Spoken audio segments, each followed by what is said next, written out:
13वीं सदी के वक्त तुर्क कबीलों की शक्ल में रहते थे। ये तमाम कबीले खाना बदोश थे। जहाँ सरसब्ज इलाका और पानी नजर आया वहीं खैमे गाड़कर डेरा डाल लिया करते। उन कबीलों में एक कबीले का नाम काई कबीला था। काई कबीला बाकी कबीलों से कुछ बड़ा और ताकतवर था। सुलेमान शाह उस कबीले के सरदार थे। ये निहायत जंगजू कबीला था। सुलेमान शाह और उसके कबीले के मकासद में सबसे बड़ा मकसद इस्लाम की अशाअत थी, क्योंकि ये वो वक्त था कि मुसलमान हर जगह से कमजोरी का शिकार थे। अंगोल अपना सर उठा रहे थे। सल्जूकी सल्तनत अपने ज़वाल के करीब थी। इन हालात में जरूरी था कि मुसलमानों की तादाद को बढ़ाया जाए, लेकिन इसी दौरान सुलेमान शाह का इंतकाल हो गया। उनके 3 बेटे थे। मंझला बेटा अर्तगल अपने वालिद का जानशीन मुकर्रर हुआ और कबीले का सरदार बन गया। अर्तगल गाजी बहादुर, निडर और जंगजू शख्स था, जो अपने कबीले का दिफा करना खूब जानता था। लेकिन वक्त वो आ गया था कि मंगोल हर तरफ तबाही फैला रहे थे। मुसलमानों का कत्ले आम हो रहा था।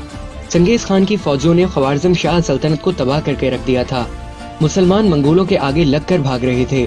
इस सूरत हाल में अर्तगल मंगोलों का मुकाबला नहीं कर सकता था, इसलिए वो अपने कबीले को लेकर सल्जूकी सल्तनत की तरफ रवाना हो गया। उसके साथ तकरीबन 400 के लगभग खानदान थे। रास्ते में उसने देखा कि 2 फौजें आपस में लड़ रही हैं। उसने सोचा कि किसी एक का साथ देना चाहिए। कुछ सोचकर उसने जो फौज हार रही थी उसका साथ दिया और अपने थोड़े सिपाहियों के साथ मुखालिफ फौज पर अचानक और बहुत तेज हमला करवाया। वो फौज डर गई और समझी कि सामने वाली फौज को कहीं से मदद मिल गई है और वो फौज जीतते जीतते हार मान गई। बाद में मालूम हुआ कि जिस फौज का साथ दिया गया था ये सल्जूकी सुल्तान अलाउद्दीन की फौज थी। मुखालिफ फौज के बारे में इख्तिलाफ पाया जाता है। बहरहाल सुल्तान उनकी बहादुरी से बहुत खुश हुआ और अर्तगल के कबीले को अपनी सल्तनत में अनाजुल के करीब सकारिया के इलाके में एक जागीर अता की और ये कबीला वहीं आबाद हो गया। सुल्तान ने उनको इजाजत दी कि सरहद के साथ साथ इलाकों को फतह करें और उनको सल्तनत में शामिल करें।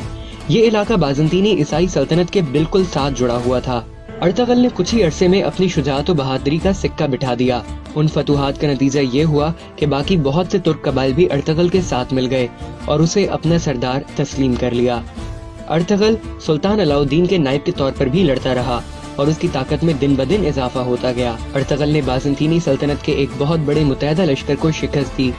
मुद्दतों उस जागीर को हासिल करने के लिए मुसलसल जंगें लड़ते रहे और 1281 में 90 बरस की उम्र में अर्तगल का इंतकाल हो गया। उसके जानशीन उसका एक बेटा उस्मान गाजी था। उस्मान अपने वालिद की तरह पक्का मुसलमान, बहादुर और हौसलामंद था। उसने भी फतूहात का सिलसिला जारी रखा। 1299 में सल्जूक सल्तनत बिल्कुल खत्म हो गई। उस्मान गाजी ने अपनी तमाम मफतूहा इलाकों में अपनी खुद मुख्तार हुकूमत का ऐलान कर दिया। यूं सल्जूकी सल्तनत से अलहदा उस्मानी सल्तनत कायम हुई।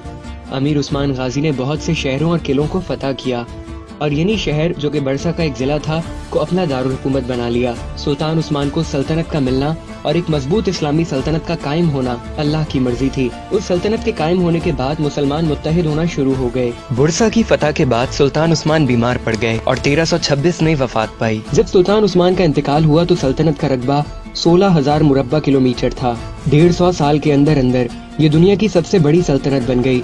सुल्तान मोहम्मद फातेह ने कुस्तुनतुनिया फतह करके नबी करीम सल्लल्लाहु अलैहि वसल्लम की हदीस भी पूरी कर दी और अपने बेहतरीन होने का सबूत दिया।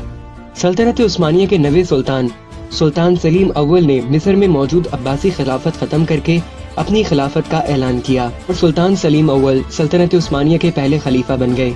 ये सल्तनत 623 साल कायम रही और 1922 में खत्म हो गई। सुल्तान उस्मान के नाम से ही सल्तनत को सल्तनत उस्मानिया कहा गया। इंग्लिश में इसे ओस्मान एम्पायर कहते हैं। कुछ इलाकों के लोग इसे अपनी जुबान की वजह से ऑथमान एम्पायर कहते थे।